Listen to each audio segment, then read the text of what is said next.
Yo tout le monde, bienvenue sur la chaîne de Ridezone. Comme vous pouvez le voir, on est revenu du Portugal après ces 3 semaines ou 2 semaines et demie plutôt de vacances là-bas. Et c'est d'ailleurs pour ça que je vous fais une face cam parce qu'on a pas mal de trucs à vous raconter et du coup on voulait vous faire une vidéo un petit peu plus blabla etc. pour vous présenter un peu nos vacances au Portugal. Avant que la vidéo commence, n'hésitez pas à vous abonner, donc je crois que c'est juste ici. Vous pouvez lâcher un petit pouce bleu si la vidéo vous plaît, mettre un commentaire, on vous répond et puis n'hésitez pas à nous partager vos vacances. Si vous avez réussi à surfer cet été malgré les conditions un peu compliquées qu'on a eues parce qu'en France franchement on va se le dire c'était un peu la dèche quand même. Donc pour parler un petit peu plus de nos vacances au Portugal, donc avec Alex on est parti 2 semaines et demie à peu près au Portugal et on est parti bien sûr en voiture parce qu'en fait on n'avait pas pris de location là-bas ni rien parce qu'on voulait pas mal vadrouiller pour voir un peu le coin, pour voir à quoi ça ressemblait les vagues, pouvoir bouger comme on voulait etc.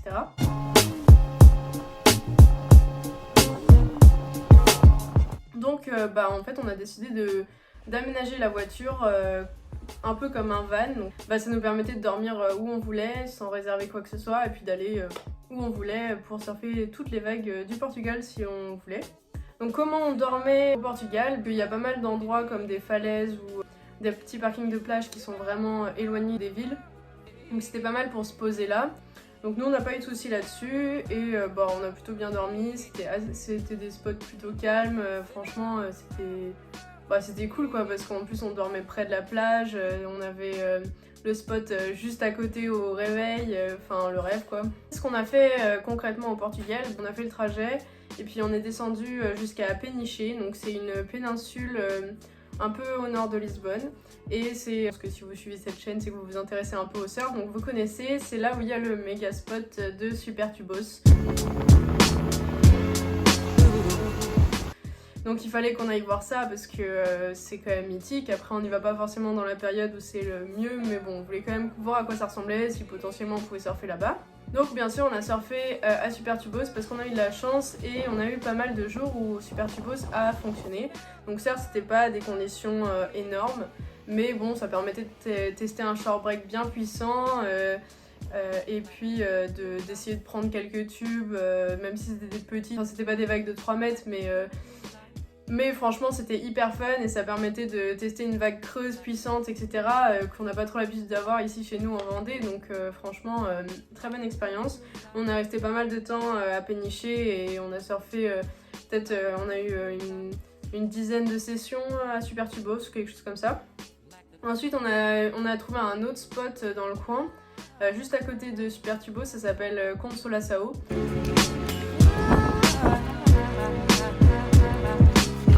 Ce bac à combi est vraiment le truc le plus pratique du monde.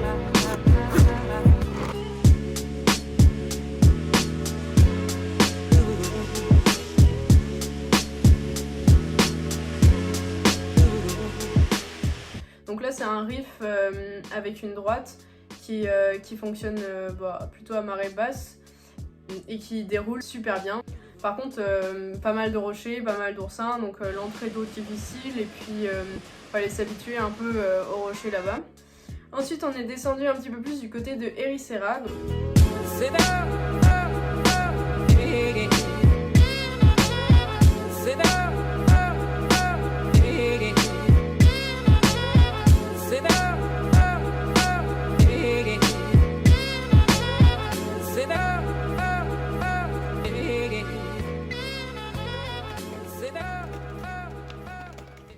Malgré que Supertubos soit le gros spot de surf du coin, Ericeira c'est une ville qui est vachement axée surf, skate, ambiance hyper cool, relax, tout ce que vous voulez. On a surfé un seul spot, enfin on en a essayé plusieurs le premier jour quand on est arrivé, mais on en a trouvé vraiment un qui marchait avec les conditions qu'on avait sur le moment, donc c'est le spot de Coxos.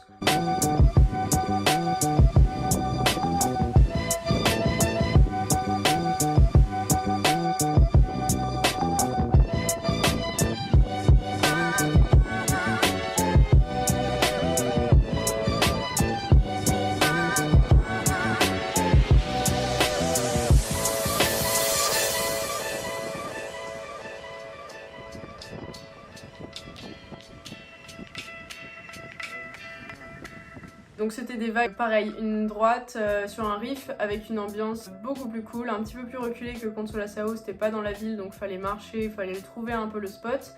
Et juste en face il y avait Crazy Left qui fonctionnait pas trop quand on y allait donc on n'a pas pu tester, mais en gros c'était vraiment le gros spot de reef de Ericeira.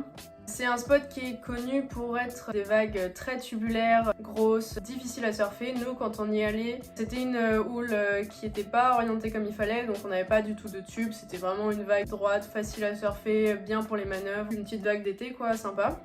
C'est là que notre périple s'est arrêté parce que malheureusement les vagues ont décidé de nous dire ciao. Du coup on a décidé de rentrer en France. Pour revenir un peu sur les vagues du Portugal, donc voilà quelques images des vagues qu'on a pu voir tout au long de notre petit voyage.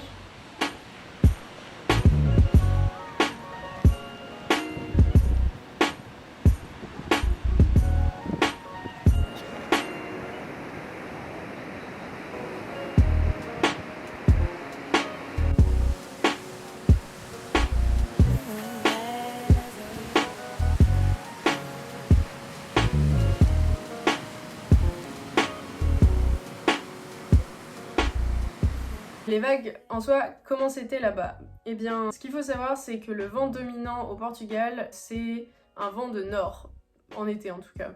Et du coup, ce qui fait qu'il y avait quand même beaucoup de spots qui fonctionnaient pas du tout. C'est-à-dire qu'on avait des jours où il y avait 20 nœuds plein nord, du coup, tous les spots orientés plein nord ou pas protégés du tout, bah ça fonctionnait pas, c'était le gros chantier, on pouvait pas du tout surfer. Donc on a dû se rabattre sur certains spots qui étaient orientés comme ça, et en fait le vent n'a pas du tout tourné pendant les 2 semaines où on était là-bas et n'a pas du tout diminué, donc on a pu surfer que des spots qui fonctionnaient par vent de nord. C'est pour ça qu'on avait 2 gros spots de droite et qu'il n'y avait pas de gauche à part Super Tubos. Les vagues qu'on a eues étaient vraiment belles, franchement super sympa, des vagues d'été pas trop dangereuses, et puis le bon short break de Super Tubos mais version été on peut dire. On vous avait dit qu'on vous ferait plein d'images, que ce serait génial pour filmer, etc. Alors bon, on va pas se mentir, filmer au Portugal c'était pas si facile que ça, donc on a réussi à filmer pas mal de plans que vous verrez dans les prochaines vidéos bien sûr, vous inquiétez pas, mais surtout au trépied et à l'appareil photo, parce qu'en fait à la GoPro c'était vachement difficile de filmer. D'abord Super Tubos, bon Super Tubos c'est une vague creuse, rapide, etc.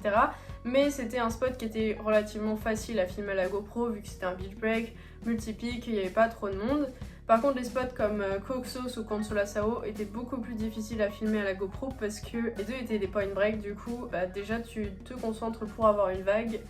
Et puis comme on n'est pas des locaux, bah, on n'était pas forcément hyper bien accueillis, donc en plus se concentrer sur la GoPro, c'était un peu compliqué. Mais bon, on a réussi à vous filmer plein d'images, vous allez avoir 3-4 vidéos qui vont suivre sur le Portugal et on est super content du rendu de notre voyage, des vagues qu'on a prises, de ce qu'on a filmé pour la chaîne. Et franchement, bah, j'espère que tout ça, ça va vous plaire parce que bah, on s'est un peu donné quand même.